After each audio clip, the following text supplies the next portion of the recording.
Okay, girly, let's talk about eye bags. Now, this is how bad my eye bags were. I'm so surprised nga nakita kong pictures akong kaugalingon because I used to hide my self-portraits because I was so insecure in this era. But this is just a proud moment for me. So this was an exemption because this was my first science publication. But anyway, this is how my eyes look like right now. Ningon si ma'am wala gid ako eye bags. But the thing is, I did something para mawala siya because again, just like you, it was a major insecurity sa ako. Upaldog ko girly no if maingon ko ninyo that some eye creams or eye products would help you in this problem, but I want to be very transparent with you.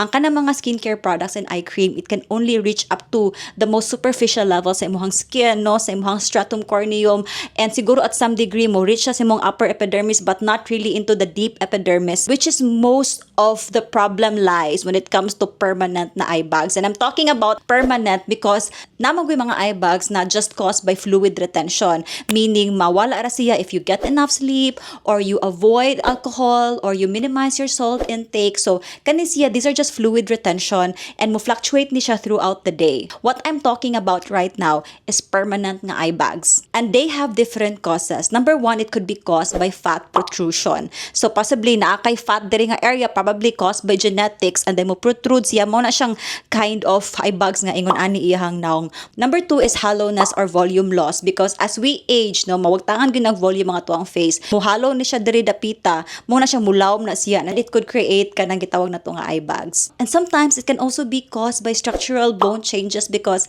ang uban man good mo age sila, grabe good ang significant kayo ang pag-recede sa ilahang bone around the eye area. So mas mo grabe ma-emphasize ang imong fat protrusion and mas ma-emphasize ang hollowness sa imong eye area. Sometimes it can also be caused by your skin laxity, kanang mo develop na imong wrinkles and then musag na siya sugod diri. And for some cases, and these are the cases that are mostly solved by skincare products, it's just hyperpigmentation. Kana bitong dark ang areas around your eyes. So mo ni siya ang mga cases nga mo help sa imuha ang skincare products because hyperpigmentation is very superficial. You see, girly, no, there are many possible causes sa imuhang eye bags.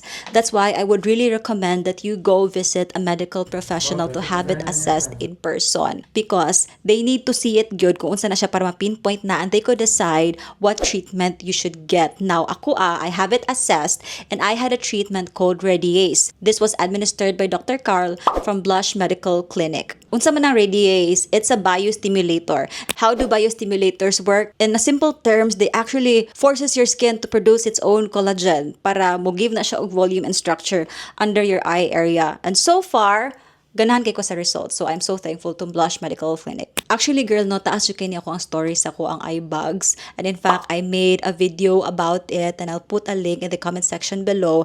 But ang ako yung advice sa inyo ha is that problems like this, please go to a reputable clinic with licensed professionals.